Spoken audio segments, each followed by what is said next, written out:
जी वो live now. बिस्मिल्लाहिर्रहमानिर्रहीम। Rabbi इश्रह ली सदरी व यस्सिर ली अमरी वाहलुल उक़दतम मिन लिसानी यफ़क़हू क़ौली। सदक़ल्लाहुल अज़ीम। आज हमारे साथ मौजूद हैं डॉक्टर मंजूर इलाही शेख साहब। ऑर्थोटिस्ट हैं और प्रोस्थेटिस्ट कई फर्स्ट बैच से है और 8 इयर्स ऑफ एक्सपीरियंस है इनका क्लिनिकल प्रैक्टिस का with 5 years of educational experience. और आज हम इनसे स्पेसिफिकली बात करेंगे चूँकि हमारी फील्ड फिजिकल थेरेपी की है और रिहेबिलिटेशन की, तो हम इनसे बात करेंगे कि role of orthotist in rehabilitation में ऑर्थोटिस्ट या प्रोस्थेटिक डिवाइसेस जो हैं वो किस तरह से हेल्पफुल होती हैं और किन कंडीशंस में हमें रिकमेंड करना चाहिए ऑर्थोटिस्ट की तरफ और किन कंडीशंस में ऐसी डिवाइसेस की ज़रूरत होती है ताकि जो भी पेशेंट है उसको हम एक्टिवली मोबाइल कर सकें और इंडिपेंडेंट लाइफ की तरफ उनको ला सकें। Sir first of all thank you so much for your time. Welcome. बिस्मिल्लाहिर्रहमानिर्रहीम। जी अल्हम्दुलिल्लाह doctor Abdul Mannan, I am very much fine. You tell. Sir हम अपने सेशन की तरफ बढ़ते हैं और सबसे पहले एक बेसिक सा क्वेश्चन जो बहुत से लोगों के ज़हनों में होता है कि ऑर्थोटिक डिवाइसेस होती क्या है बेसिकली। मैंने तकरीबन 5 साल डिफरेंट यूनिवर्सिटीज में पढ़ाया इंक्लूडिंग यू गाइस, और उसमें जो बेसिक क्वेश्चन है वही most of the time students confuse करते हैं और इसी वजह से बेसिक इंफॉर्मेशन पहुंच नहीं पाती। Basically we have three terminologies: orthotics, orthotist and orthosis. Orthotics is a field, orthosis is a device, and orthotist is a person who deals in these devices। ठीक है, अब होता क्या है कि पहले तो बेसिक कंसेप्ट हमारे पास होना चाहिए कि ऑर्थोटिक डिवाइसेस असल में होती क्या है। Most of the professionals also confuse what and prosthetic devices के इन दोनों का डिफरेंस क्या है। मैं आपको लेमैन लैंग्वेज से इसको लेके चलूंगा। पहली चीज ये है कि अगर हम उर्फ़ आम में देखें तो हम ये फालज और पोलियो के दो लफ्ज़ हैं जो हमें आम सुनने को मिलते हैं। तो इन दोनों में हमें जब पेशेंट को देखते हैं तो ब्रेन का या स्पाइनल कॉर्ड का कुछ ऐसा डैमेज होता है जिससे मोटर यूनिट जो है वो डिस्टर्ब हो जाता है और पेशेंट जो है अपनी मूवमेंट्स नहीं कर पाता या अपने आप को स्टेबल नहीं कर पाता, ग्रोथ डिस्टर्बेंस हो जाती है, मुख्तलिफ मामला आते हैं। आपने अक्सर देखा होगा कि एक पोलियो का पेशेंट है तो उसने एक कैलिपर सा पहना होगा जिसपे प्लास्टिक और मेटल बार्स कुछ यूज हुई होती हैं। ये वो डिवाइस होती है जिसको हम ऑर्थोटिक डिवाइस कहते हैं। डिपेंडिंग अपॉन द डैमेज कितना है उसका लिम्ब का उतना रीजन कवर किया जाएगा। समटाइम ये सिर्फ पाँव की हद तक होता है, समटाइम घुटना भी बीच में इन्वॉल्व हो जाता है। तो depending on the condition of the patient ऐसी डिवाइसेस लगाई जाती हैं जो उसको सपोर्ट कर सकें या उसकी जो deformities due to these disorder और एनी अदर कंडीशन, जब वो कंडीशन की वजह से डिफॉर्मिटी डेवलप होती है या होने वाली होती है, ये डिपेंड करता है उस प्रोफेशनल पर कि वो उसको किस लेवल पे ग्रैब कर ले या उस पेशेंट पर कि वो कब डॉक्टर के पास पहुंचा। तो तमाम वो डिवाइसेस जो पेशेंट्स को एक्सटर्नली लगाई जाएं एग्जिस्टिंग लिम्ब या बॉडी पार्ट पे, उसको ऑर्थोटिक्स कहते हैं।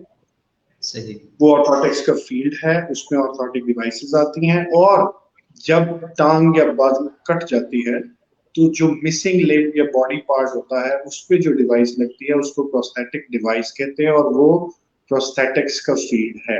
तो ये डिफरेंशिएशन इनिशियल लेवल पे पता होना बहुत जरूरी है। नेक्स्ट सर एक चीज अभी मेरे से आ रही थी कि बहुत से लोगों का ये भी सवाल होता है कि ऑर्थोटिक्स की जो फील्ड है ये कब करवाई जाती है और ये कितने ईयर का प्रोग्राम है और इसके बाद प्रैक्टिस किस तरह की होती है, किस जगह पर लोग काम कर सकते हैं। Okay, let's take it from the basic level. Mayo hospital में 1979 में ये डिप्लोमा स्टार्ट हुआ था। प्रोफेसर नसीर साहब ने स्टार्ट करवाया था। It was a 2-year diploma for the technicians of orthotics and prosthetics.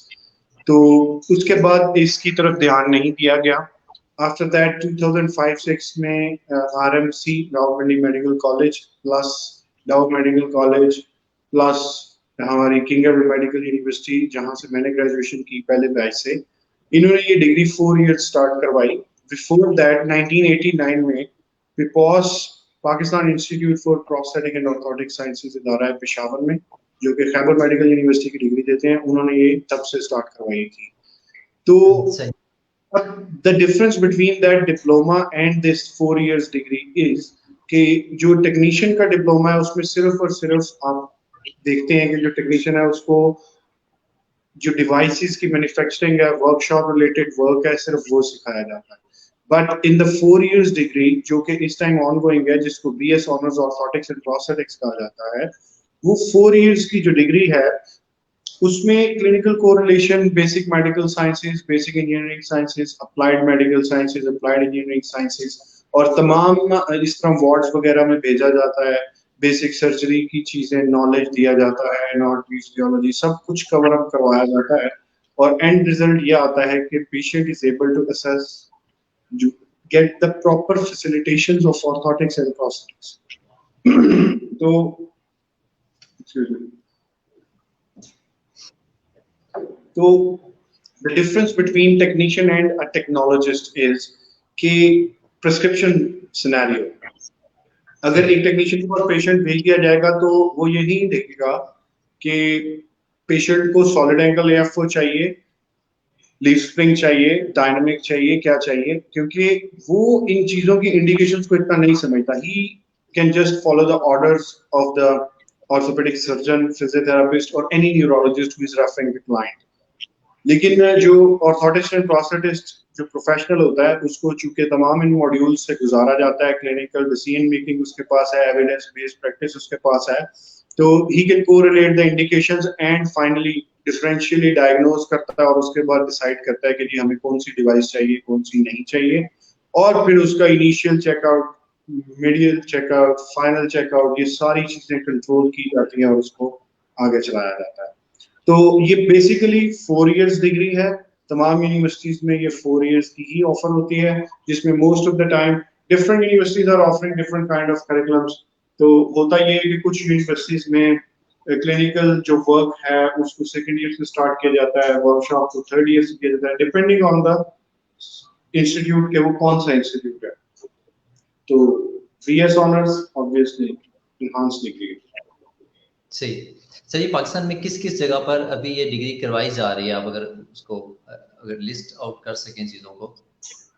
अगर लिस्ट जो है वो तो मेरे ख्याल में जो ऑफरिंग इंस्टीट्यूट्स हैं right now probably they are 12 to 13, but जो सबसे पहले स्टार्ट हुए थे और जिन्होंने स्टार्ट किया, PIPOS Peshawar is on the number 1 जो 1990 से स्टार्टेड है, and Dow medical university and King Edward Medical University and Around Valley Medical College. They started back in planning and started the degree back in 2005-6.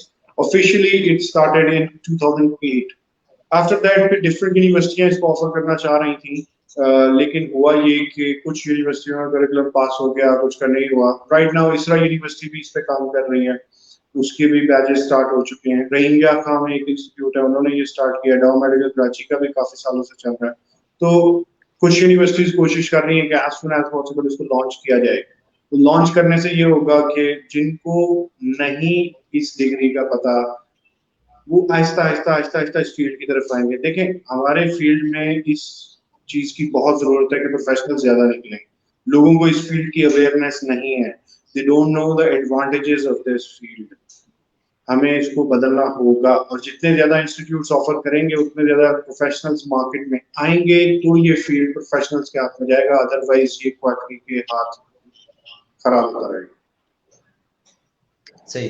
Sir we will discuss about career option last of the video shortly, but मैं अभी ये discuss करना चाह रहा हूँ, हम practical चीजें कुछ डिस्कस करते हैं कि बेसिक बेनिफिट क्या होता है ऑर्थोटिक डिवाइसेस का पेशेंट्स को। मैं आपको इसको बड़ा समराइज करके बताना चाहूंगा क्योंकि ये बहुत एक्सटेंसिव टॉपिक है। We can't take all of the information in one session, but मैं बेसिक लेवल की कुछ चीजें आपको बताना चाहूंगा कि देखिए, होलिस्टिक अप्रोच एक सिनेरियो है हमारी मेडिकल में। वो ये कहता है कि why something is being created. ऐसा क्यों होता है कि कोई चीज हो जाए? We can avoid that. अगर एक पेशेंट एक फिजियोथेरेपिस्ट, न्यूरोलॉजिस्ट और ऑर्थोपेडिक सर्जन जो भी हमारे मौजूद प्रोफेशनल्स हैं उनके पास आता है और वो इस चीज को असेस कर लेते हैं कि अगर इस बंदे के, इस पेशेंट के इस प्रॉब्लम को ना रोका गया तो डेफिनेटली ये एक डिफॉर्मिटी की शक्ल इख्तियार करेगा। सपोज एक पेशेंट फुट ड्रॉप के साथ आता है, अब वो फिजियो के पास भी आएगा, वो न्यूरो के पास भी आएगा, ऑर्थोपेडिक सर्जन के पास भी आएगा, एक जनरल प्रैक्टिशनर के पास भी आएगा। तो he or she, whatever professional is working on that patient should know कि we can prevent the deformity, but that can only be done with the help of orthotic devices. So primary indication or aspect of the usage of orthotic device is prevention of the deformity. कि अगर हम orthotic device timely use कर लें तो उससे deformity की prevention की जा सकती है। सपोज पेशेंट आने में लेट हो गया, क्योंकि हमारे प्रोफेशनल्स तो लेट नहीं करते। अगर पेशेंट डॉक्टर्स रिस्पेक्टिव फील्ड के डॉक्टर के पास पहुंचने में लेट हो गया तो क्या होता है कि डिफॉर्मिटी स्टार्ट हो चुकी होती है। Then secondary goal is to prevent the progression of deformity. अब हमें पता चल गया कि डिफॉर्मिटी तो स्टार्ट हो गई है, तो फिर उसका हल यही है कि उसकी प्रोग्रेस को रोका जाए, क्योंकि बहुत सारी डिफॉर्मिटीज हमारे पास ऐसी हैं जो कि with the time, with the problem, वो एक्सेसिव स्टेज की तरफ जाती हैं, तो प्रोग्रेशन स्टॉप करना जरूरी है। नाउ अगर हमने प्रोग्रेशन स्टॉप कर ली तो what will be the next stage of orthotic treatment? That is correction of the deformity. कि पहले तो हमने प्रिवेंट किया, अगर प्रिवेंट नहीं हो सकी, पेशेंट लेट है, तो उसकी प्रोग्रेशन को प्रिवेंट करें। प्रोग्रेशन को प्रिवेंट कर लिया तो फिर उसकी करेक्शन की तरफ आ जाए। Last but not the least, ये एक ऐसी इंडिकेशन है जो मैं आप सबसे शेयर करना चाहूंगा। ये एक ऐसा गोल है जो most of the people don't know about the orthotic device, that is accommodation of the deformity. Sometime patient हमारे पास ऐसी स्टेज पे आता है कि आप देखें कि उसमें एक सिंपल सा सिनेरियो है कि सर्जन जो है वो कहता है जी वी आर सॉरी, हम ये जॉइंट फ्यूज हो चुका है या बोन्स फ्यूज हो चुकी हैं, हम इसका कुछ कर ही नहीं सकते, so surgical correction is not available. Physiotherapist कह देता है जी हम भी इसका कुछ नहीं कर सकते, न्यूरोलॉजिस्ट कह देता है जी इसकी नर्व सप्लाई भी नहीं है, हम भी इसका कुछ नहीं कर सकते, but patient still wants to walk. मैं इस सेशन के एंड पे एक केस भी आपसे ऐसा डिस्कस करूंगा जो ऑर्थोटिक डिवाइस से हमने करेक्ट किया था। तो जब पेशेंट की डिफॉर्मिटी फिक्स्ड हो चुकी है, बोनी फ्यूजन हो चुकी है या फिक्स्ड कंट्रैक्चर्स बन चुके हैं जो रिवर्सिबल नहीं है, then we can accommodate the deformity with the help of different custom devices. So accommodation is one of the most important function of the orthotic devices. It's one of the main goals of the treatment of the patient who are physically disabled. तो ये कुछ primary चीजें हैं जो मैंने आपसे share की हैं कि जो with the help of orthotic devices हम अचीव कर सकते हैं। सर एक बेसिक क्वेश्चन मैं आपसे करना चाहता हूँ कि कुछ प्रॉब्लम्स ऐसे हैं जिनके बारे में हम सब लोगों को पता होता है या हम लोग रेफर करते हैं ऑर्थोटिस्ट की तरफ ताकि पेशेंट जो है वो डिवाइस बनाए, यूज़ करे और उनको फ़ायदा हो उससे। मैं पूछना चाहता हूँ कौन सी ऐसे प्रॉब्लम्स हैं जो कॉमनली उनको लोग रेफर नहीं करते, लेकिन एज ए ऑर्थोटिस्ट आप समझते हैं कि अगर उनको कोई ऑर्थोटिक डिवाइस लगाई जाए पेशेंट्स को तो वो मूव कर सकते हैं, मोबाइल हो सकते हैं या उनकी जो हेल्थ कंडीशन वो बेहतर हो सकती है। कोई ऐसे प्रॉब्लम्स जो लोग रेफर नहीं करते लेकिन आप समझते हैं कि उन प्रॉब्लम्स के साथ जो लोग होते हैं, पेशेंट्स होते हैं, उनको रेफर होना चाहिए। I got your point. असल में मैं आपको बताता हूँ, मैं एक बहुत ही बेसिक लेवल के इशू की तरफ चला जाता हूँ। हम ज्यादा कॉम्प्लेक्स इशू को डिस्कस ही नहीं करते राइट नाउ। मैं एक बेसिक 3 लेवल पे चला जाता हूँ, that is pes plano valgus. I have so many friends suffering from this kind of disorder. एक डिफॉर्मिटी है जो क्रिएट होती है, कुछ लोगों में पैदाइशी होती है, कुछ लोगों में with the passage of time acquired conditions की वजह से आती है। तो pes plano valgus is basically, in layman terminology, is चपटे पांव. In English we say flat feet. So this is one of the most ignored issue right now in the community. I tried to visit some colleges and schools. I just said I will provide free checkup to the thousands of your students. And you know what happened? What happened is they said हमें क्या मिलेगा इससे। जब ये सवाल आ जाता है कि हमें क्या मिलेगा, तो उस टाइम फिर स्टूडेंट्स की, उन पेशेंट्स का कोई इलाज नहीं होता। तो होता ये है कि फ्लैट फीट का जब पेशेंट हमारे पास पहुंचता है, वो उसकी एज हो चुकी होती है 30, 30, 32, और उस टाइम तक पाँव का इतना बुरा हशर हो चुका होता है कि patient is unable to walk literally. और ये वो इशू है जो क्लिनिशियंस भी इग्नोर करते हैं। मैंने पेरिफ्रीज में भी काम किया, मैंने वहां पे ये देखा है कि पेरिफ्रीज में क्या होता है कि ताकत वाले सिरप दे दिए जाते हैं, विटामिन डी और कैल्शियम के सप्लीमेंट्स बच्चों को दे दिए जाते हैं जस्ट फॉर द सेक कि किसी तरीके से, किसी भी एंगल से वो ठीक हो जाए और पेशेंट हमारे पास रहे, रेफर ही नहीं करते। तो अभी इसके अलावा बहुत सारी डिफॉर्मिटीज मौजूद हैं, बहुत सारे इश्यूज मौजूद हैं जिनको एड्रेस नहीं किया जाता, पेशेंट को बताया नहीं जाता। Last week I got a patient in Kasur city where I have also set up for the orthotic devices and physical therapy. And you know what happened? The patient was of age 18 years, और उसने मुझे straight forward, उसने और उसकी family ने ये बताया कि हमें पिछले 18 साल में किसी ने ये कहा ही नहीं कि इसका इलाज भी मुमकिन है। उसके माइल्ड फ्लेक्सिंग कंट्रैक्चर्स थे, रिस्ट ड्रॉप था, और she is not, the patient was not the patient of specifically cerebral palsy. उसके कुछ मोटर यूनिट्स डिस्टर्ब थे, और हुआ ये कि उसके पाँव के अंदर कुछ flat feet pes planar valgus जैसी डिफॉर्मिटीज बनी थी, हैलस वल्गस बना हुआ था, थंब कंट्रैक्चर्स थे हैंड में, रिस्ट कंट्रैक्चर्स थे माइल्ड जो कि करेक्टेबल थे, लेकिन उसको आज तक सिर्फ मेडिकेशंस पे रखा गया। Nobody tried to inform कि जी इसका इलाज भी मुमकिन है। So that's the point। इस तरह के बहुत सारे इश्यूज हैं। It's not about flat feet, foot drop, wrist drop और knee hyper extension, कुछ भी नहीं है। यहाँ पे आप दरवाजे खोलते जाएं, हर घर में आपको एक फ्लैट फीट तो कम से कम मिलता है। अब फ्लैट फीट को लोग समझते हैं वो है जो पैदाइशी तौर पे होता है।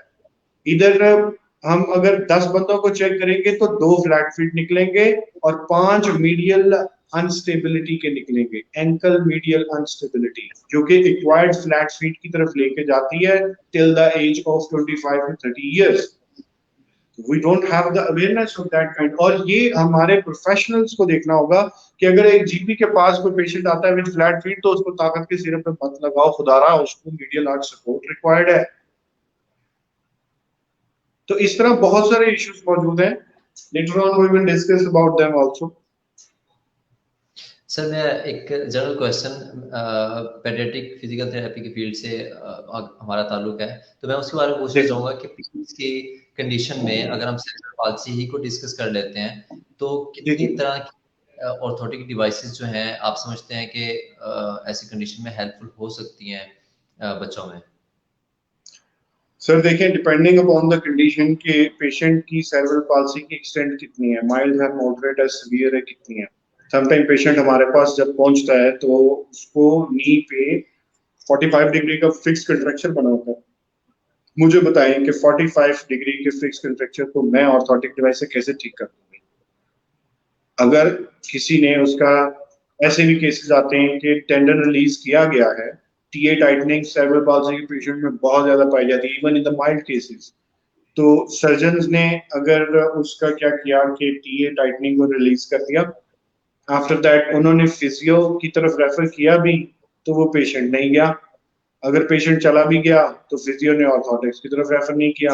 तो इन दी एंड क्या हुआ, 5 साल के बाद वो टीए टाइटनिंग दोबारा वापस आ गई, डिफॉर्मिटी रिवर्सल शुरू हो गया, रीअकरेंस आ गई। तो it's rehabilitation is always a team work. अब सेरेब्रल पाल्सी में आपको मैं बताऊं बहुत सारे इश्यूज हमारे पास मौजूद है, लेकिन depending upon the conditions most probably जो कॉमनली यूज्ड डिवाइस होती है वो होती है फुट के केस में एएफओ होता है जो कि पेशेंट की टीए टाइटनिंग को कंट्रोल करता है। हैंड से रिलेटेड रिस्ट ड्रॉप जो एक बना होता है, और फिंगर्स में a little bit kind of हमें मिलते हैं, फ्लेक्शन कंट्रैक्चर्स मिलते हैं, बहुत ज्यादा टाइट ना भी हो तो इन दैट केस हमें वो डिवाइसेस रिक्वायर्ड होते हैं। मनान, मैं आपको एक मोस्ट इम्पोर्टेंट बात बताता हूँ कि मैं जब भी पेशेंट ट्रीट करता हूँ तो मैं उसको 6 months to 1 year का प्लान देता हूँ, जिसमें मैं फेजेस डिजाइन करता हूँ। कि फर्स्ट फेज में हम ये करेंगे और इससे हम चाह रहे हैं कि 3 से 4 महीनों में ये गोल अचीव करें। After that phase 2 pre decided होती है, उसको प्रोलॉन्ग किया जा सकता है अगर गोल्स अचीव ना हो तो। और फिर फेज 3 आती है। फेज 3 में हमारी कोशिश ये होती है कि कम से कम डिवाइस, अगर हमें बड़ी डिवाइस भी लगानी पड़ी है, मल्टीपल जॉइंट्स को कवर करना पड़ा है, तो with the passage of time recovery के साथ हम आहिस्ता आहिस्ता पेरिफेरल जॉइंट्स की तरफ जाएं और एफओ पे जाके कहानी खत्म करें। तो अब सेरेब्रल पॉल्सी में अगर सिर्फ एंकल जॉइंट इन्वॉल्व है तो एएफओ इज नेसेसरी। समटाइम्स सिर्फ FO foot orthotic device required होती है, जिसमें सिर्फ मीडियल आर्च का जैसे इशू है, तो पेशेंट को वेलगस डिफॉर्मिटी आ रही होती है। तो अगर नी इन्वॉल्व हो गया तो वो नी एंकल फुट ऑर्थोसिस के एएफओ हो जाएगा। और इसी तरह फिर मैंने देखा है कि पेशेंट्स को एचकेएफओ हिप जॉइंट को भी इन्वॉल्व करना पड़ता है। बट द डिफरेंस इज होता क्या है कि जब सेम पेशेंट टेक्नीशियन के पास मूव करता है, तो उसमें वो कहते हैं कि जितनी बड़ी डिवाइस लग जाए उतना अच्छा है। मेरे ख्याल में तो अगर एक बिल्डिंग की सिर्फ और सिर्फ नींवें ठीक हो जाए तो बिल्डिंग सीधी खड़ी हो सकती है। Not every cerebral palsy child is a Pisa leaning tower of Pisa, remember। वो मुसलसल नीचे नहीं गिर रहा, अगर हम उसकी बेस ठीक कर देंगे तो उससे भी मसला हल हो सकता है। ये पॉइंट समझना होगा हमें। हमें हर बार केएफओ नहीं रिक्वायर्ड। एक पेशेंट का मोटर यूनिट कंप्रोमाइज्ड है, एक पेशेंट स्टैंडिंग पोजीशन में आ ही नहीं पा रहा, आप उसको अगर केएफओ फौरन लगा देते हैं तो उस पे मेटल जॉइंट्स लगे होते हैं, उनका अपना एक वेट होता है। जो पेशेंट अपना वेट नहीं उठा सकता वो इतनी भारी डिवाइस क्यों उठाए और कैसे उठाए, इस चीज को जस्टिफाई करना हमारी जिम्मेदारी है। तो हम ऐसे भी कर सकते हैं कि हम एएफओ लगा के हल्का सा ऊपर नी मोबिलाइजर लगा दें, अगर उससे काम हो सकता है। But again the situation is it's variable, case to case vary करता है। हम कोई भी चीज प्री डिसाइडेड लेके नहीं चल सकते। सर एक डिबेट हमारे यहाँ होती है बाज़ औक़ात सर्जरी और ऑर्थोटिक डिवाइसेस के दरमियान में। अगर मैं सिंपली बात करूँ एचलेस टेंडन की, और कुछ लोग कहते हैं कि इसकी छोटी एज में अगर सर्जरी करवा ली जाए तो बेहतर हो जाता है, और कुछ लोगों का ये ख्याल है कि सर्जरी की तरफ जाने से बेहतर है कि ऑर्थोटिक डिवाइस यूज़ की जाए और उससे अगर काम चलता है तो उससे काम चलाया जाए। तो आप क्या समझते हैं कि ऑर्थोटिक डिवाइसेस जो हैं वो सर्जरी को ओवरकम कर लेती हैं या उनको रिप्लेस कर सकती है? बिल्कुल, डेफिनेटली। लेकिन अगेन सिचुएशन वो मैं सेम वही बात करूंगा कि केस टू केस वेरिएबल होता है। मैंने ये भी देखा है कि कुछ पेशेंट्स को सिर्फ ऑर्थोटिक डिवाइसेस से भी ठीक किया जा सकता है, और कुछ पेशेंट्स के लिए ये जरूरी हो जाता है कि उनको स्पेसिफिकली सर्जरी की तरफ रेफर किया जाए। क्योंकि अब टीए टाइटनिंग की आपने जैसे एक बात की है, सिर्फ उसको ही डिस्कस कर लेते हैं कि समटाइम पेशेंट इतनी रफ कंडीशन में पहुंचता है कि मतलब जैसे अब मेरे पास हमारा एक रिहैब हुआ, तो उसमें पेशेंट आया, उसकी टीए टाइटनिंग इतनी ज्यादा है कि ना फिजिकल थेरेपिस्ट उसको कुछ कर पा रहा है और ना मैं उसको अल्टर कर पा रहा हूँ, और इवन मैं उसकी अगर मेजरमेंट लेता भी हूँ तो वो भी प्लांटर फ्लेक्शन में जाके आ रही है, तो मैं उसको करेक्ट नहीं कर सकता, फिजिकल थेरेपिस्ट नहीं कर सकता। When it comes to the fixed contracture हम नहीं कर सकते।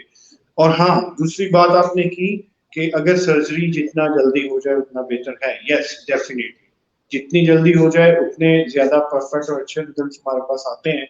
But even after the surgery of TA tightening, जिसको टीए रिलीज कहते हैं, फिजिकल थेरेपी रिक्वायर्ड होती है और ऑर्थोटिक डिवाइस रिक्वायर्ड होती है, क्योंकि जिसका मोटर यूनिट डिस्टर्ब है, जिसकी वजह से ये इशू हुआ, that problem is definitely going to recur. So what's the point of surgery कि अगर वो पेशेंट को फिजिकल थेरेपी और ऑर्थोटिक डिवाइस की तरफ नहीं रेफर किया गया, तो जब सर्जरी हो गई, करेक्शन हो गई, now comes the point of prevention of the deformity or reoccurrence of the deformity. Even then we require the devices up to a certain age। Patient का प्रोग्नोसिस लिया जाता है और उसको रेगुलर डिवाइस यूज करवाई जाती है। सर आपके बैकग्राउंड में कुछ ऑर्थोटिक डिवाइसेस वगैरह, आई थिंक एप वगैरह कुछ मौजूद है, अगर आप दिखा सकें ऑडियंस को तो उनको अंदाजा हो सके। मैं जरूर दिखाता हूँ। जैसे अभी मैंने बोला कि हमें काम करना होता है परफेक्शन के साथ। नाउ ये एक मेजरमेंट ली गई है एक बच्चे की for the sake of making of orthotic device, जिसको हम एंकल फुट ऑर्थोसिस कहते हैं।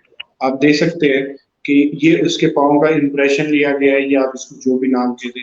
बेसिकली ये प्लास्टर ऑफ पेरिस कास्ट है, जिसमें आप देखिए कि पेशेंट की कास्टिंग करके उसको सेटल डाउन किया गया है। अब इसको करेक्शन की गई है पेशेंट की इसके अंदर, और अब इसके अंदर प्लास्टर ऑफ पेरिस भी फिल किया जाएगा, एंड आफ्टर दैट उसके ऊपर डाई तैयार होगी। डाई के ऊपर फिर हम प्लास्टिक शीट्स को मोल्ड करेंगे और उससे फिर AFO बनेगा, जिसकी मैं शेप आपको दिखाता हूँ just like this. Now this is basically a very simple device known as solid angle AF, the most commonly used device in cerebral palsy, stroke patients and all of the patients। अब वो injury की वजह से भी हो सकता है, post traumatic हो सकता है, पोस्ट सर्जिकल हो सकता है, तो ये एंकल फुट ऑर्थोसिस है, ये बनाया जाता है और लगाया जाता है। सेकेंड थिंग, ये मैंने एक डिवाइस रखी हुई थी, this is kind of a knee orthotic device. ये माइल्ड टू मॉडरेट जो ऑस्टियोआर्थराइटिस के पेशेंट्स होते हैं हमारे पास, ये उनमें यूज होती है। इसी तरह की मुख्तलिफ डिवाइसेज हैं जो हम लोग यूज करते हैं, तो depending upon the condition decide किया जाता है कि होना चाहिए या नहीं होना चाहिए। सर अगर हम बात करें कि इस फील्ड में या ऑर्थोटिक डिवाइसेस में एडवांसमेंट क्या हो रही है और किस हद तक होगी, हम पेशेंट को किस हद तक फैसिलिटेट कर सकते हैं उसकी इंडिपेंडेंट करने में उसको, या उसकी कंडीशन को बेहतर बनाने में, तो एडवांसमेंट कहाँ तक इस फील्ड में अभी तक हुई आप समझते हैं कि इसमें अगर कहीं पे कमी है तो उसके बारे में बताएं हमें। मनान एडवांसमेंट तो बहुत हो चुकी है, बट दुनिया में हुई है, हमारे मुल्क में अभी नहीं हुई। हमारे मुल्क में अभी हम वही सिस्टम के साथ चल रहे हैं कि बस बेसिक नेसेसिटीज को पूरा कर सकें। अब जैसे एग्जांपल ले लेते हैं कि मायो इलेक्ट्रिक्स का काम अब जाके हमारे मुल्क में शुरू हुआ है, इससे पहले नहीं हो रहा था। अब कुछ डिवाइसेस ऐसी हैं जो कि हमारे मुल्क तक अभी पहुंची ही नहीं, और अगर even I tried to get hands on to some devices, they said you have to refer the patient to us, we are not going to give you the technology। तो हम में से कुछ लोगों को, जो लोग प्रोफेशनल थे स्टार्टिंग में ऑर्थोटिक्स से रिलेटेड, वो लोग बजाय इसके के बाहर से जाते और कुछ टेक्नोलॉजी सीख के लेके इधर आते, वो खुद बाहर चले गए और वहां पे वो जॉब्स कर रहे हैं और वो उनके पेशेंट्स को उन्हीं की डिवाइसेस लगा रहे हैं, बट हमारे तक नहीं पहुंच पाए। अब जैसे मैं एक एग्जांपल देता हूँ, amyotrophic lateral sclerosis, ALS, one of the most famous personalities in the world, Steven Hawking को ये डायग्नोसिस मिला था। तो उस टाइम भी ये चीज इतनी अवेयरनेस नहीं थी। तो अब होता क्या है कि उसके मल्टीपल ट्रीटमेंट्स तो हो गए, लेकिन उस टाइम ये चीज याद नहीं हुई थी जिसको हम मायो इलेक्ट्रिक ब्रेस कहते हैं। Myo means muscle, electric means electrical impulses taken from the muscles. तो मायो इलेक्ट्रिक जो बेसिस हैं वो भी मौजूद हैं, but we still don't have them in our country. What's the point of good technology if we cannot provide those devices to the patients? अभी हम लोग बेसिक लेवल पे हैं भाई, अभी तो हम यहाँ से भी आगे नहीं निकल सके कि पेशेंट रेफर किसको करना है। सर मैं इस क्वेश्चन की तरफ आता हूँ, हमारे रेफरल सिस्टम की तरफ। एक चाइल्डिश सा क्वेश्चन मेरे जहन में आ रहा था कि कोई ऐसी डिवाइस है जो एक आम नॉर्मल बंदा जो फिजिकली फिट हो लेकिन अपनी एक्टिविटीज को असिस्ट करने के लिए वो यूज कर सके, लाइक रनिंग करने के लिए, वो अपनी स्पीड को बूस्ट अप करने के लिए, या अगर किसी को प्रोलॉन्ग स्टैंडिंग करनी पड़ती है या सिटिंग करनी पड़ती है, तो कोई ऐसी डिवाइस है जिसमें उसका बॉडी वेट शिफ्ट हो सके या उनको वो असिस्ट कर सकें उसकी एक्टिविटी में और एनर्जी बंदे ही कम वेस्ट हो। देखो, मैं एक बड़ा मजे का सवाल आपने कर दिया। हम लोगों को आसानी चाहिए, हम लोग आसानी तलाश करते हैं, हम अपने आप को मुश्किल के लिए ट्रेन नहीं करेंगे, हम आसानी तलाश करेंगे। तो जब आपने पहला जुमला बोला कि पेशेंट वो हो जो पेशेंट नहीं है, then why use of the orthotics, why?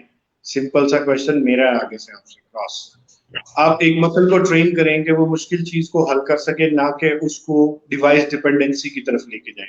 अगर एक पेशेंट को आप नी ब्रेस ऐसा लगाते हैं जो उसको फ्लेक्शन एक्सटेंशन में एड करता है रनिंग के दौरान, जॉगिंग के दौरान, और उसको इशू नहीं है, तो you are training the muscle for the disuse atrophy, nothing else. तो अगर इशू नहीं है तो मेरे भाई डिवाइस की जरूरत नहीं है. We should train the muscles for specific activities. हमें हार्स ट्रेनिंग करनी पड़े कर लें, डिवाइस डिपेंडेंसी नहीं होनी चाहिए until or unless the patient is in severe pain और severe issue के उसको असिस्टेड डिवाइस रिक्वायर्ड है, उसके नर्व के इम्पल्सेस ही पूरी नहीं है कि उसको असिस्टेड डिवाइसेस रिक्वायर्ड है, then otherwise no. My answer is no. सही सर, मैं अभी आपकी दुखती रग की तरफ आता हूँ. हम हमारे यहाँ हमारे जो हेल्थ का सिस्टम है, इसमें पेशेंट रेफरल की अगर हम बात करें तो उसमें बहुत से प्रोफेशनल्स को, बहुत सी फील्ड्स के लोगों को एक दूसरे से इतराज़ भी रहता है और नाराज़गी भी रहती है. मैं ये समझता हूँ, बीइंग ए फिजिकल थेरेपिस्ट, हम हमारे जो प्रोफेशनल्स हैं वो बाज़-औक़ात फिजिशियन से या सर्जन से, ऑर्थोपेडिक की फील्ड से, उनसे इतराज़ात करते हैं. मेरा उस पे कुछ रिज़र्वेशंस हैं. मैं अपनी फील्ड के लोगों को समझाता हूँ कि अगर हमारे कोई ऐसे पेशेंट जिनको सर्जरी रिक्वायर होती है तो हम उनको उनकी तरफ रेफर नहीं कर रहे होते. तो अगर हम रेफर करेंगे तो ऑब्वियसली वो भी रेफर करेंगे. लेकिन अभी हम आज स्पेसिफिकली बात करते हैं अगर ऑर्थोटिस्ट की तरफ जो पेशेंट रेफर होते हैं, I think most of the patient जो है वो फिजिकल थेरेपिस्ट से या फिर ऑर्थोपेडिक से रेफर होकर आते हैं आपकी तरफ. तो आप सैटिस्फाई हैं पेशेंट रेफरल सिस्टम से, या आप समझते हैं कि इसको मज़ीद बेहतर होना चाहिए, या आपको कुछ शिकायत हैं बाकी प्रोफेशनल से? सर बहुत सेटिस्फाइड है. जैसा मजा आप अपने फील्ड में ले रहे हैं वैसे हम भी ले रहे हैं, बल्कि ज्यादा ही हमें मिल रहा है, क्योंकि हमारे प्रोफेशनल्स अभी इतने हैं ही नहीं. सबसे पहले मजे की बात यह है कि even the professionals related to the medical field don't even know the exact name of the profession. मैंने कई डॉक्टर्स स्पेशली जो थोड़े से पुराने हैं, जो कंटिन्यूस एजुकेशनल प्रोग्राम्स की तरफ तवज्जो नहीं करते, उनको देखा, उनसे मिला, उन्होंने कहा अच्छा आ भी डिग्री होती है, ऐसे की होता है. सो ये तो होगी सिंपल सी बात. Now coming back to the referral system, information lack कर रही है. आम जनता, आम लोग, मैंगो पीपल, उनको तो पता भी नहीं है कि ये भी कोई फील्ड है, और ना उनको इन इलाजों का पता है. Even our professionals lack in the knowledge कि कौन कौन सी डिवाइसेस मौजूद है और कब कब पेशेंट रेफर करना चाहिए. मैं एक फिजियोथेरेपिस्ट के पास गया, नाम नहीं लूंगा, बुरी बात है. तो मेरी उनसे बात हुई, रेफरेंस के साथ गया कि पेशेंट मुझे रेफर किया जाए ऑर्थोटिक डिवाइसेस के लिए, क्योंकि हम प्रोफेशनल हैं तो हम उसको बड़े इजीली टेक केयर करेंगे, उसका ट्रीटमेंट करेंगे, सब कुछ करेंगे. तो उसने कहा जी कि बात ये है कि डिवाइस तो टेक्नीशियन भी बना लेता है, तो आपको 1000-2000 एक्स्ट्रा देके आपसे क्यों बनवाएं. तो माय पॉइंट इज कि अगर मेरे किसी पेशेंट को फिजिकल थेरेपी रिक्वायर्ड है, तो मैं तो ऐसे लोगों को भी जानता हूँ जो 100 रुपए में 1.5 घंटे का सेशन घर जाके देते हैं. तो मैं एक फिजियोथेरेपिस्ट को क्यों रेफर करूं. मेरे वो उनके उस सवाल का जवाब ये है जो मैंने उनको डायरेक्ट नहीं दिया था, पर आज मैं पूरी कम्युनिटी के सामने दे रहा हूं. अगर एक फिजियोथेरेपिस्ट या ऑर्थोपेडिक सर्जन या न्यूरोलॉजिस्ट ये समझता है कि पेशेंट उसको जाना चाहिए क्योंकि वो प्रोफेशनल है, क्योंकि उसके पास एक्सटेंसिव नॉलेज और एक्सपीरियंस है, then there is always a difference between an orthotic technician and professional with the 8 to 10 years of experience. उसकी क्लिनिकल डिसीजन मेकिंग में बहुत फर्क होगा मेरे भाई, मेरे दोस्तों, मेरे अजीजों. तो सिर्फ इस वजह से टेक्नीशियन को पेशेंट भेज देना कि उसमें कोई 1000-1500 पैसों में कमी होगी, या फिर कोई अपना शेयर सेटलमेंट भी होता है, मेडिकल फील्ड है, सब कुछ चलता है भाई. तो शेयर लेना मेरे से ले लो, कम से कम मरीज को तो चीज सही पहुंचाओ. तो रेफरल का सिस्टम तो भाई बहुत खराब है. या तो डॉक्टर आपका दोस्त हो या आपका तरला बहुत मशहूर हो, दोनों में से कोई एक चीज रिक्वायर्ड है रेफरल के लिए. तो अब तरला हमसे हो नहीं पा रहा. जो दोस्त अहबाब हैं, जो क्लास फेलोज हैं, जो प्रोफेशनल्स हैं, या जो लोग समझते हैं कि यार वाकई पेशेंट को चीज सही मिलनी चाहिए, वो भेज रहे हैं. तो मेरे कुछ दोस्त अहबाब हैं जो कहते हैं यार थोड़ा सा जाके तगड़ा ही कर लिया करो. मैं ये कहता हूँ कि अगर मुझे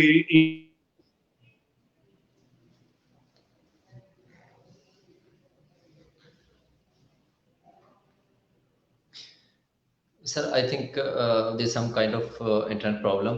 मैं एक चीज़ समझता हूँ पेशेंट रेफरल सिस्टम के बारे में कि हमारा जो मेडिकल का सिस्टम है, इसमें जितने भी लोग काम कर रहे होते हैं, उनका अल्टीमेट गोल वो यही भी है। होता है कि हमारे जो पेशेंट हैं, हम उनके बेनिफिट के लिए काम करें और हमारे जो पेशेंट हैं वो बेहतर हों।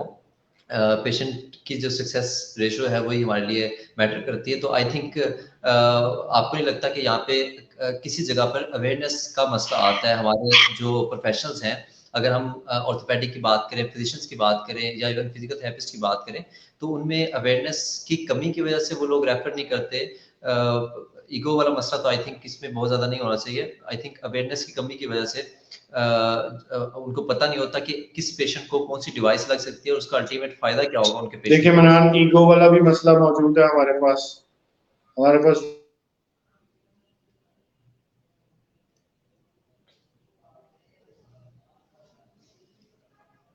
कि हम सर आपकी आवाज़ ज़रा ब्रेक हो रही है।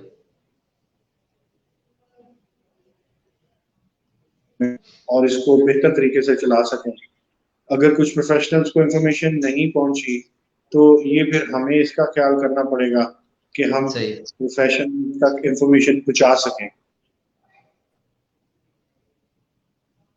सर आई थिंक मुख्तलिफ प्रोफेशनल्स को आपस में कोलैबोरेशन करना चाहिए और आपस में सेशंस रखने चाहिए। जैसे फ्रेंडली मैचेस होते हैं, उस तरह से फ्रेंडली सेशन होने चाहिए जहाँ पर मुख्तलिफ प्रोफेशनल्स इकट्ठे हों और मुख्तलिफ बिल्कुल केसेस होने को चाहिए, डिस्कस। बिल्कुल होने चाहिए। I agree. मैं इंशाल्लाह अगेन उम्मीद है। फिर बात करूंगा मैं अगेन फिर बात करूंगा जब तबलीगी जमात वाले हमारे पास आते हैं ना, तो कहते हैं दोस्त मेरे भाई, दीन में मेहनत की जरूरत है। तो बिलीव मी, रिहेबिलिटेशन में भी मेहनत की जरूरत है मेरे भाई। हम सबको साथ मिलके चलना होगा।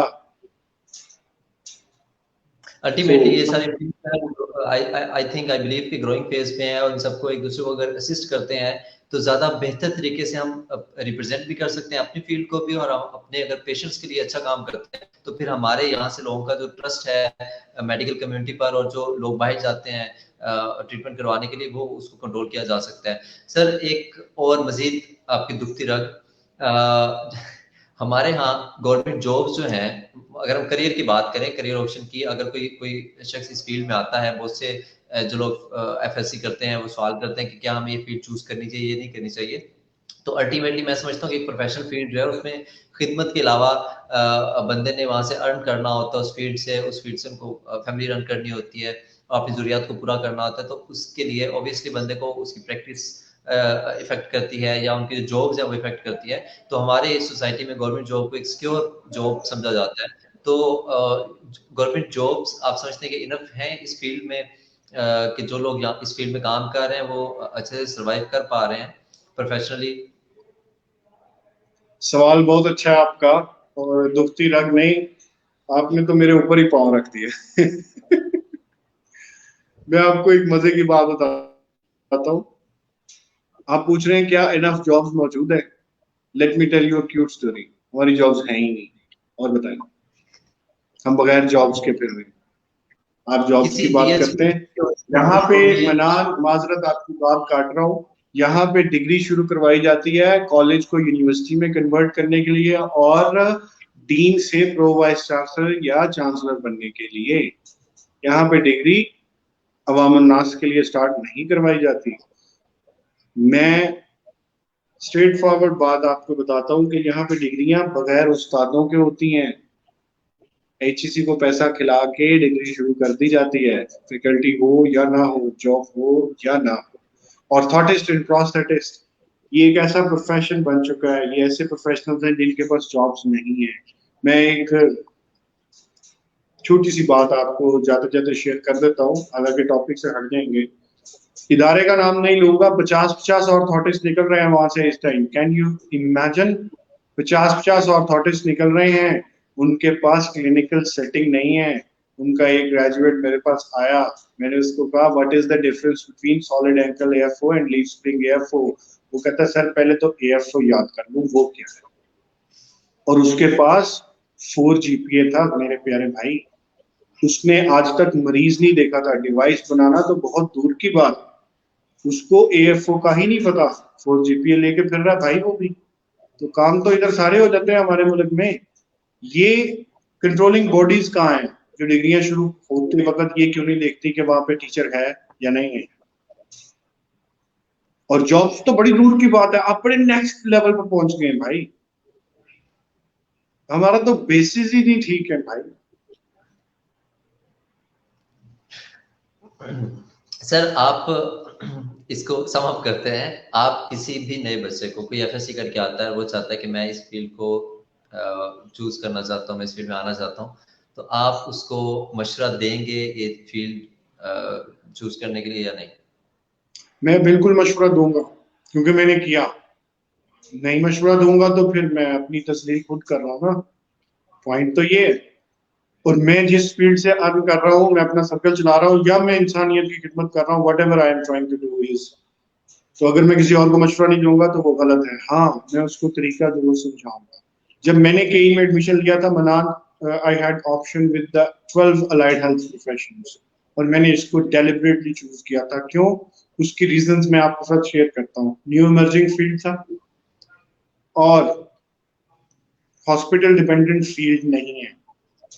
Orthotist and prosthetist can do their independent practice, और ये एक बिजनेस की तरह का फील्ड है। लोगों को बिजनेस कारोबार करना जरा अच्छा लगता है।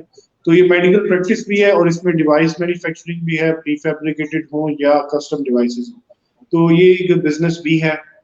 तो भाई प्रोफेशन तो कोई भी बुरा नहीं है। हमारे सीनियर्स या कुछ जूनियर्स जो भी बीच में हैं, या कोई दूसरे फील्ड के जो ब्लैक शिप्स हैं, वो फील्ड को खराब करने में लगे होते हैं, लेकिन ये हर जगह पे होता है, हर मुल्क में होता है। तो हम इसको ऐसे ही कर सकते हैं कि भाई जो हमारे हाथ में हम तो ठीक करें।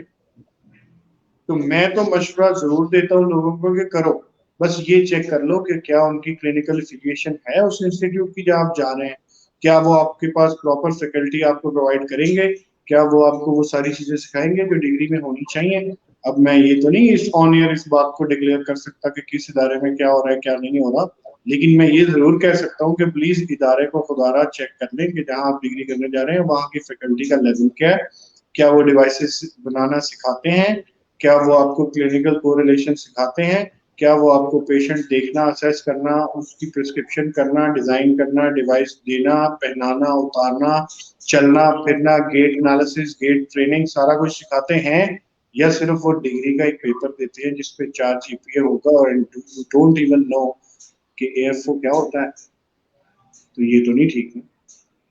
तो इदारा खुद ढूंढे, जिसने पूछना है मेरे से अलहदा मैं पूछ ले पर्सनली कि कौन से इदारे में ना जाऊं, मैं बता दूंगा, क्योंकि मशवरा अमानत है, हम तो गलत ना देंगे। सर आपकी बात बिल्कुल ठीक है कि कोई भी फील्ड अच्छी बुरी नहीं होती, ठीक है, उसमें फील्ड में काम करने वाले लोग उसको डिग्रेड कर रहे होते हैं बाज़ औक़ात। और अल्टीमेटली मैंने अपनी प्रैक्टिस में या मैंने ऐसे केसेस जो देखे जिनके एम्पुटेशन हो जाती है, लिम्स उनके कट जाते हैं किसी एक्सीडेंट की वजह से। पिछले दिनों एक केस जो सब लोगों ने देखा, बड़ा वायरल हुआ, दाऊद वाला, जिसका इलेक्ट्रिक शॉक के बाद उसके बाजू और टांग कट गई। तो ऐसे पेशेंट्स जब चलते हैं, इंडिपेंडेंट होते हैं, मोबाइल होते हैं, उनको ऐसे लिम्स लग जाते हैं और फिर से अपनी नॉर्मल लाइफ की तरफ आना शुरू हो जाते हैं, तो उस वक्त हमें अंदाजा होता है किसी भी फील्ड का और उसके प्रोफेशनल्स की जो रिस्पेक्ट होती है वो तब रिगेन हो रही होती है। और तब हमें खुशी होती है किसी पेशेंट को ऐसी कंडीशन में देख के जो बेड से उठ के या व्हील चेयर से उठ के चलना फिरना शुरू हो जाता है और अपनी एक्टिविटीज करना शुरू होता है। तो सर मैं प्रैक्टिकली जो हमें सुन रहे हैं उनके लिए आपने एक जिक्र किया था सीटीबी के किसी केस का, आप शेयर करना चाहते हैं या कोई और ऐसा केस जो आपने अपने अपनी आपका इतना एक्सपीरियंस है उसमें आपने देखा हो, कोई सीवियर किस्म का केस या कोई ऐसा केस जिसको करने के बाद आपको सेटिस्फेक्शन बहुत मिली और आपको अच्छा लगा हो कि अल्हम्दुलिल्लाह ही हैज डन गुड?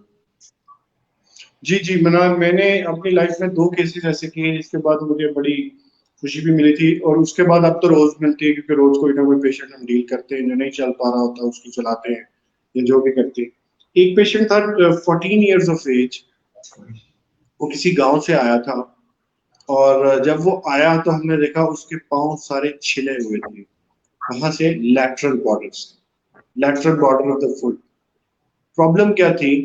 उस बच्चे को जब वो पैदा हुआ, कंजेनिटल टेलिपस इक्वाइनो वायरस सीटीईवी और named as club foot diagnose हुआ, लेकिन वो डायग्नोज नहीं हुआ ना, वो सिर्फ हुआ था। जहां उस बच्चे की पैदाइश हुई वहां ये डायग्नोज नहीं हुआ कि उसको सीटीबी है, वहां ये डायग्नोज हुआ कि जब इसकी मदर प्रेग्नेंट थी तो वो जिन्हें चमड़ गया ऐसे भी है, तो जेड़ा बच्चा पैदा होया ਉਹਦੇ पैर पुठे। दैट वाज द फैक्टर कि वो 14 साल की उम्र तक अपने पांव क्लब फुट के साथ लैटरल बॉर्डर पे वॉक करता रहा, और अंडर अनलेस क्या हुआ कि उसकी डिफॉर्मिटी फिक्स हो गई और शदीद उसकी स्किन के पर खच्चे उड़ चुके थे जब तक वो हमारे पास पहुंचा, किसी अल्लाह के बंदे ने पहुंचा दिया।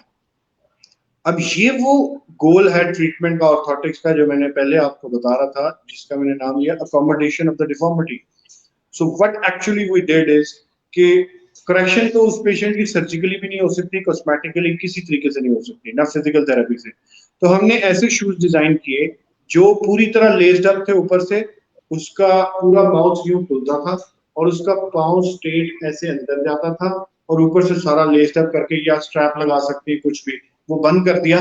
तो उसमें यह कि कम से कम उस बेचारे बच्चे के पांव उस फर्श पे रगड़ना खाएं जहां से वो ज्यादा से ज्यादा प्रॉब्लम में चला जाता है और स्किन डैमेज होती है, मसल डैमेज होते हैं।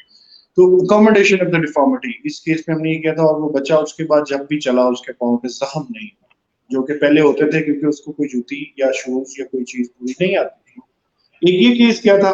दूसरा ये किया था कि बायलैटरल एम्पुटेशन, और वो जो पेशेंट था, काफी साल पहले की बात है, उस वक्त उस पेशेंट पे तकरीबन 5,80,000 रुपए का खर्चा आया था, और उस पेशेंट की एम्पुटेशन थी अबव नी, जिसको ट्रांस फेमरल एम्पुटेशन कहा जाता है। ना प्रॉब्लम ये होता है कि जब ट्रांस फेमरल एम्पुटेशन या अबव नी एम्पुटेशन होती है, उस टाइम जब पेशेंट को लेग लगा भी जाए और वो जब हील को स्ट्राइक करता है तो उसकी प्रॉप्रियोसेप्शन अवेलेबल नहीं होती, तो पेशेंट को पता ही नहीं होता कि वो कदम कहाँ रख रहा है। तो बायलैटरल एम्पुटी को, ट्रांसफेमरल को लेग्स लगाना और फिर चलाना और उसके चेहरे पे मुस्कुराहट देखना, वी हैव सीन दैट। ये आसान नहीं है मेरे भाई, ये आसान नहीं है। सर मैं एक बात ऑडियंस को बताना चाहता हूँ यहाँ पर कि यहाँ पर जो सेटअप है जिसमें आप अभी काम कर रहे हैं और I am part of your team, हम यहाँ पर जो भी ऐसे हमारी सोसाइटी में लोग हैं जो किसी भी फिजिकली चैलेंज हैं, फिजिकल डिसेबिलिटी का शिकार हैं, जिनको ऐसी सर्विसेज चाहिए होती हैं फिजिकल थेरेपी रिलेटेड या फिर ऑर्थोटिक डिवाइसेस रिलेटेड किसी भी किस्म की कोई सर्विसेज चाहिए होती हैं, या किसी का ऐसा जिनका ट्रीटमेंट लंबा चल रहा हो, तो हम उनके लिए सर्विसेज प्रोवाइड करते हैं फ्री ऑफ कॉस्ट भी। हमारी टीम जो है वो काम कर रही होती है, ऐसे पेशेंट्स को हम फ्री सर्विसेज भी प्रोवाइड करते हैं, और एक एनजीओ भी चला रहे हैं जिसके जरिए हम पेशेंट्स को फंड्स भी करते हैं, उनको किसी भी तरह से अगर हमें फाइनेंशियली भी सपोर्ट करना पड़े तो फाइनेंशियली भी सपोर्ट करते हैं। तो जो लोग हमें सुन रहे हैं, तो अगर उनके आसपास कोई भी ऐसे पेशेंट हैं, कोई ऐसे लोग हैं हमारी कम्युनिटी में जो अपना ट्रीटमेंट अफोर्ड नहीं करते, फिजिकल थेरेपी की सर्विसेज अफोर्ड नहीं करते या ऑर्थोटिक डिवाइसेस वगैरह अफोर्ड नहीं करते, तो हम ज़रूर रिकमेंड करते हैं कि आप उनको हमारी तरफ रेफर करें। हम इंशाल्लाह उनको फ्री ऑफ कॉस्ट करेंगे, उनको सर्विसेज प्रोवाइड करेंगे। Sir at the end of the session if you want to share anything, अपने एक्सपीरियंस से या कोई चीज़ जो आप शेयर करना चाहते हैं ऑडियंस से या आपके स्टूडेंट्स से जो आपको सुन रहे हैं, तो उसके बाद फिर हम जानना चाहेंगे आपसे। जी, सबसे पहले तो मैं अपने सेटअप के बारे में थोड़ा सा बता दूं। जैसे आप बता रहे थे कि as we are working as a team, हमने यहाँ पे मॉडल टाउन में एक सेटअप लिया है, उसको हम चला रहे हैं मुसलसल। मैं तकरीबन यहाँ पे 2-2.5 साल से प्रैक्टिस कर रहा हूँ, और इस सेटअप का नाम है रेक्स क्लिनिक। तो रेक्स क्लिनिक में हमने क्या किया कि मनान साहब की इंस्पिरेशन को हमने कैरी करते हुए हमने एक रिहैब सेंटर पूरा डिजाइन किया, जिसमें speech therapy, neurology, physiotherapy, orthotics and prosthetics, clinical psychology, rehab की जितने टीम मेंबर्स हैं वो हमने सारे एंटर किए, फील्ड एंटर किए। यहाँ पे हम सब कुछ कर रहे हैं। और जैब वेलफेयर फाउंडेशन है जो हमारी एनजीओ है, और उसका एक प्रोजेक्ट है हम खास। तो हम ये जो हम खास का एक प्रोजेक्ट है उसमें हमने रेक्स क्लिनिक को इन्वॉल्व किया, और जितने भी स्पेशल लोग हैं, जितने भी स्पेशल बच्चे हैं, अब वो ओल्ड एज के हों या बच्चे हों या बेवा हों या कुछ भी हो, जो भी इश्यूज के साथ हैं, उनके अपने पर्सनल रीजंस होते हैं, बीमारी होती है, फाइनेंशियल क्राइसिस होते हैं, whatever the reasons are, तो हम उनको, जैसे मनान साहब ने बताया कि free of cost treatment provide करते हैं। With the help of our donors, जो भी कंपनीज, जो भी लोग इस कार्य खैर में हिस्सा डालते हैं, और हम चाहते हैं कि ज्यादा से ज्यादा लोग हमें ये करें ताकि हम ज्यादा से ज्यादा पेशेंट्स को सर्विसेज प्रोवाइड कर सकें। हमारे पास अभी भी ऑनगोइंग पेशेंट्स मौजूद हैं जो फ्री ऑफ कॉस्ट आके ट्रीटमेंट करवाते हैं, फ्री डिवाइसेस। हमारी कोशिश होती है हम 5 से 10 बच्चों को हर महीने फ्री डिवाइसेस दें, लेकिन उसके लिए हमें भी डोनेशन रिक्वायर्ड होते हैं।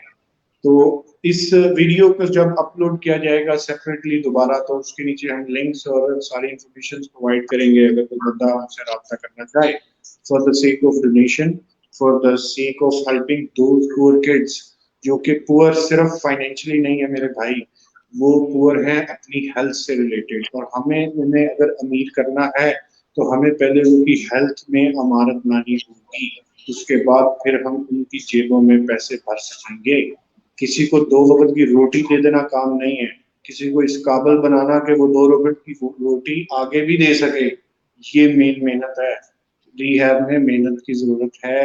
मैं बार बार कह रहा हूँ भाई, रिहैब में मेहनत की जरूरत है, और ये मेहनत कोई एक आदमी नहीं कर सकता, हम सबको मिल के करना है।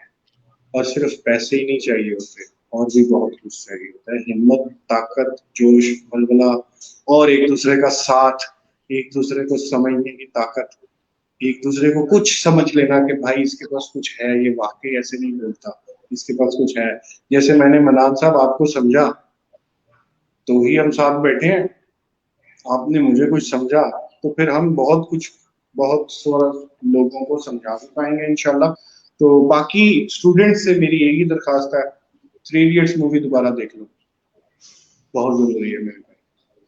उसमें यही बात है, जैसे मैंने अभी सारे सेशन के दौरान 2-3 दफा कोट किया कि भाई 4 GPA लेना काम नहीं है।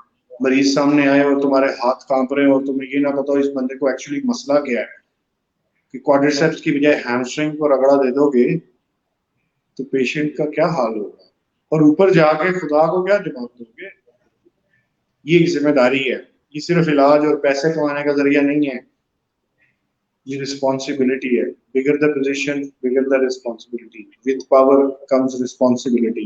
फिजियोथेरेपिस्ट जो उनसे हैं, मैं उनको कहता हूँ द वाइट मैजिशियंस, बिकॉज उनके हाथों में जादू है।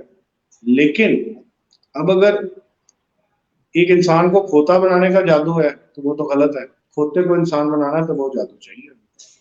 तो नॉलेज और पावर को सही तरीके से अप्लाई करें, लेकिन उसके लिए पहले जरूरी है कि जहाँ डिग्री करने गए हैं वहां से कुछ सीख लें, नंबर तो आई। हम लोग, हमारे पास, मैंने 5-6 यूनिवर्सिटीज में पढ़ा चुका हूँ, स्टूडेंट्स ग्रेड के लिए मेहनत करते हैं, लर्निंग के लिए नहीं करते। अफसोस है, अगर वो लर्निंग के लिए मेहनत कर लें ग्रेड तो खुद ब खुद आ जाएंगे। तो प्रैक्टिकली जितना सीख लेंगे उतना अच्छा है।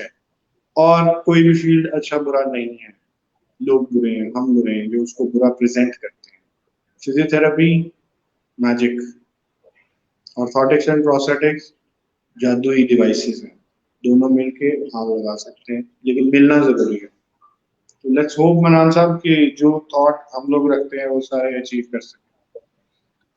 इंशाल्लाह सर, आपने बहुत प्यारी बात की अभी कि हमारी जो फील्ड है मेडिकल की, वो बजाते खुद हमारा जो प्रोफेशन है, हमारा काम जो है, वो हमारे लिए इबादत है। हम वो अगर किसी की तीमारदारी करते हैं तो हमें उस पर सवाब मिलता है, तो अगर हम किसी का इलाज कर रहे हैं तो उसमें हमें कितना सवाब मिलता होगा। लेकिन अगर बंदे की नीयत सही हो और बंदा जो नॉलेज गेन कर रहा है और प्रैक्टिकल जो चीज़ें इमारत ऐसे हमें दी गई हैं, हम उसमें ख़यानत ना करें, उसको एज इट इज़ आगे पेशेंट्स को डिलीवर करें और अपने प्रोफेशनल्स के साथ अच्छे तरीके से मिलके चलें। और पेशेंट की वेलफेयर के लिए अगर हम काम करते हैं तो हमारा हर स्टेप, हमारा हर काम जिससे हम अर्न भी कर रहे हैं, हमारा प्रोफेशन भी है, वो भी हमारा इबादत में काउंट होगा।